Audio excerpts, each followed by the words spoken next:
Toda a gente merece uma segunda oportunidade e a Marvel não é exceção. Por cada Love and Thunder temos um Wakanda Forever, por cada Quantumania temos um Guardians 3 e agora, para nos compensar do A Brave New World, a Marvel deu-nos o Thunderbolts asterisco. Uma mistura entre Suicide Squad e Guardians of the Galaxy. E eu vou ser sincero, eu tinha algumas expectativas para este filme. Não muitas, porque todos nós já sabemos o quão pouco consistente a Marvel tem sido nos últimos anos, mas mesmo assim, como não havia nenhuma grande personagem associada a este filme, esta parecia ser uma história mais isolada, portanto não havia aquela pressão de preparar as coisas para o próximo Avengers. Eu pensei, ok, se calhar se fosse da máquina da Marvel. E meninos e meninas, se fosse e de que maneira? Para mim, o principal problema com a Marvel nos últimos anos é que em muitos dos seus filmes são as personagens que servem a história e não o contrário. O que é que eu quero dizer? As coisas acontecem porque têm que acontecer. As personagens são postas em situações porque a história tem que avançar, em vez de serem postas nessas situações por causa dos seus atos, o que lhes tira a urgência. Isso aí, as histórias nunca são interessantes porque sentimos que façam o que fizerem, os personagens não vão ter impacto nenhum porque o filme vai ter de acontecer com ou sem elas. E neste filme, como é quase uma side story, eles focaram-se mais nas personagens e são elas que guiam a história. O que acontece, como acontece e porquê é que acontece. Eu sinto que conseguiram fazer o filme que queriam e não tiveram o Kevin a ouvir a dizer-lhes aquilo que tinham de fazer, mencionar ou introduzir. Eu sinto que foi muito, queremos fazer este filme, passa, mas no final isto tem de acontecer. Mas também é uma coisa pequenina que na sua essência já ia acontecer de qualquer maneira. E apesar de ser uma história mais contida, é preciso ver algumas coisas para se conseguir desfrutar completamente deste filme, tal como já é esperado de qualquer filme da Marvel. Mais diretamente temos a série do Falcon and the Winter Soldier, o filme da Black Widow, do Ant-Man 2 e talvez o Black Panther 2. Fora tudo aquilo que temos de ver para estes filmes fazerem sentido. Ainda assim, tenho que admitir que este filme fez um ótimo trabalho a estabelecer as personagens. Eu sinto que alguém que não tenha visto estes projetos da Marvel e veja este filme vai conseguir percebê-lo sem problema. Não vai ter a mesma experiência de alguém que viu os projetos todos, mas vai ter uma boa experiência. E a melhor parte é que eles fizeram isso através dos diálogos, não foi do género, olha, precisam de saber isto, isto e isto, e agora sim podemos começar. Não. Tudo aquilo que precisamos de saber é nos dado de uma forma natural ao ponto de eu ter de parar para perceber o que o filme estava a fazer. E por falar em personagens, as deste filme podem não ser as mais amadas do MCU, talvez até sejam um bocado indiferentes para alguns dos fãs,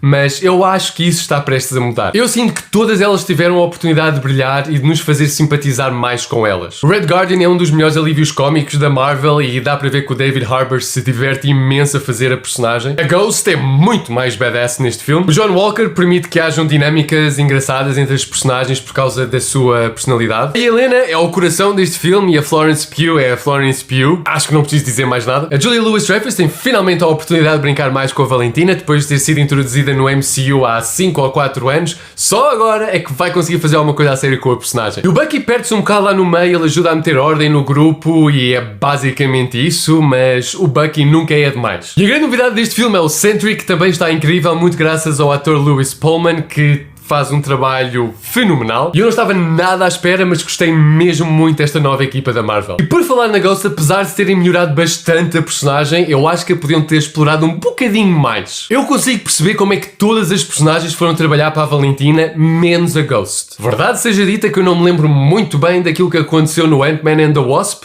mas ela não ficou sozinha. Ela ainda tinha o Lawrence Fishburne com ela. E também não era uma assassina, por isso porque é que ela foi trabalhar para a Valentina? Os outros todos estão sozinhos, não têm ninguém, não sabem fazer mais nada a não ser matar, mas a Ghost não. Acho que podiam ter dado mais contexto ao porquê da personagem estar ali, mas também não foi por isso que eu gostei menos do filme. Agora que já vos dei o suficiente para pensarem se querem ir ver o filme ou não, sem vos estragar nada, a próxima parte do vídeo vai ter spoilers. Porque há muitas coisas que eu quero falar e para o fazer vou ter que mencionar coisas importantes que aconteceram. Por isso, se ainda não viram o filme e querem ser surpreendidos, parem o vídeo, vejam o filme e depois voltem para acabarmos a conversa. Eu vou pôr separadores no vídeo para saberem onde começam os spoilers. Posto isto, o Taskmaster. Desculpem?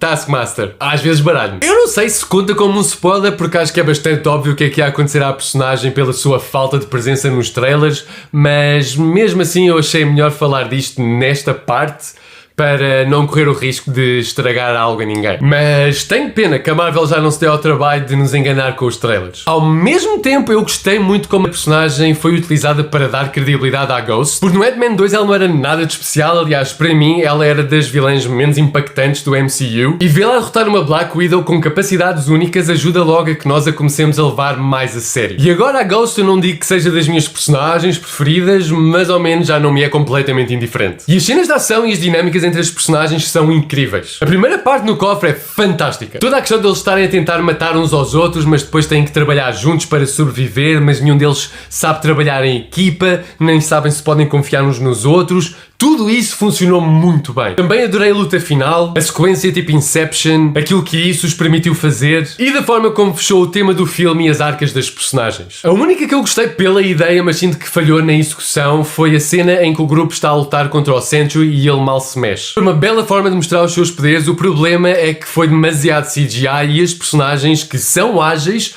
ficaram super lentas e isso pareceu-me estranho. E eu espero que no próximo filme seja mencionado o facto de que a cidade de Nova Iorque foi toda sugada para o Void e obrigada a lidar com os seus traumas. Essa parte, por muito gira que tenha sido, acho que não foi muito bem pensada. Eu percebo os Thunderbolts passarem pelo Void e não ficarem traumatizados, porque eles vivem com os seus traumas. Por isso não estou a lidar com nada com o qual não lidam todos os dias. Mas o resto das pessoas de Manhattan não são assim, espero eu. Por isso podia ter havido alguma referência no final sobre isso ou algo do género, porque esse poder é o que nos faz levar o Sentry a sério como ameaça e se depois afinal toda a gente fica bem, parece que ele não é assim tão problemático como nos quiseram fazer acreditar. Agora temos de falar do asterisco. É revelado no final que os Thunderbolts são na verdade os New Avengers e parte de mim já estava um bocadinho à espera disso. Para justificar o asterisco a equipa ia ter de receber um nome novo e para fazerem disso uma cena ia ter de ser uma coisa mais reconhecível para os fãs do que Thunderbolts. E eu nunca tinha ouvido falar antes deste filme ter sido anunciado, mas New Avengers. Eu gostei muito das personagens deste filme. Gostei da dinâmica da equipa, mas falta-lhes o elemento fantástico e sobre-humano que os Avengers devem ter. Acho que também foi por isso que não anunciaram o filme com esse nome, porque a equipa ia ter que o merecer. E sim, acho que facilitou a digestão desta novidade, mas mesmo assim...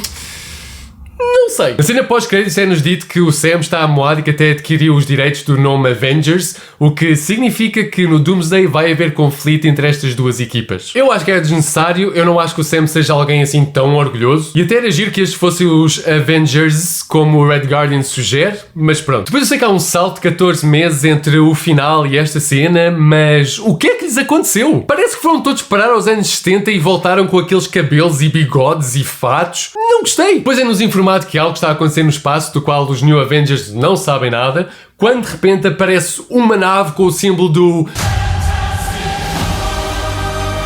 Preocupa-me o impacto que isso pode ter no filme. Eu tenho medo que seja um outro First Avenger em que as coisas têm que acontecer para a primeira família da Marvel ir parar ao universo principal e que o foco nas personagens se perca e que elas não tenham urgência. Basicamente aquilo de que eu falei no início do vídeo. Espero estar enganado, mas já aprendi que não se deve confiar tão cegamente na Marvel. E é isso. Eu gostei muito mais deste filme do que estava à espera. Não digo que esteja no meu top 5 de filmes da Marvel, nem no top 10, mas está lá perto. E é, sem dúvida, muito melhor do que algumas coisas que a Marvel nos deu recentemente. Mas e vocês? O que é que acharam do filme? Gostaram? Não gostaram? Qual foi a vossa personagem preferida? O que é que acharam da mudança do nome da equipa? Deixem os vossos comentários em baixo. Se gostaram deste vídeo, deem um like, subscrevam o canal e toquem a campainha para serem avisados quando sair um vídeo novo. Por agora é tudo. Até à próxima. Para mim, o principal problema com as expressões... mas eu acho que isso vai estar prestes a... eu acho que... era das vilãs menos impactantes. Está a acontecer no espaço do... ai...